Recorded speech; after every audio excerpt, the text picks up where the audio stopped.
அங்க இருக்க வழக்கறிஞர்கள் எல்லாம் எங்களுக்கு எங்கெங்க எந்தெந்த நீதிமன்றங்கள் இருக்கு, அதெல்லாம் எப்படி இயங்குது, அந்த மாதிரியான விஷயங்கள் எல்லாம் சொன்னாங்க. அழைச்சிட்டு போய் காமிச்சு சொன்னாங்களா? அதுக்கப்புறமா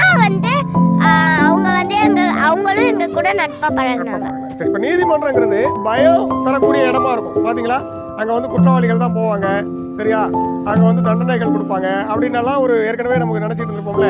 இருந்தாலும் ஒரு நீதிமன்றத்துக்கு இன்னைக்கு போனதுல இருந்து உங்களுக்கு அந்த பயம் எல்லாம் போயிடுச்சா? கற்பனைகள் நிறைய வச்சிருப்பீங்க. திரைப்படத்துல பார்க்கக்கூடிய நீதிமன்றங்களா அது இல்ல.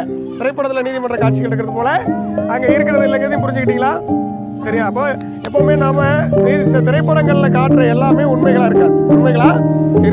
உண்மையா நம்ம அதுக்காக என்ன பண்றோம்னா, அதே மாதிரி புத்தகத்துல படிக்கிறோம்ல. இப்ப நீதிமன்றம்னா என்ன, காவல்துறை என்னன்னு புத்தகத்துல படிக்கிறோம். புத்தகத்துல படிக்கிறது அப்படியே நம்ம இருக்கிறதுக்கும் இப்ப நீதிமன்றம்னா என்னன்னு நீங்க போய் பார்த்துட்டு வந்ததுக்கு வித்தியாசம் இருக்கா இல்லையா?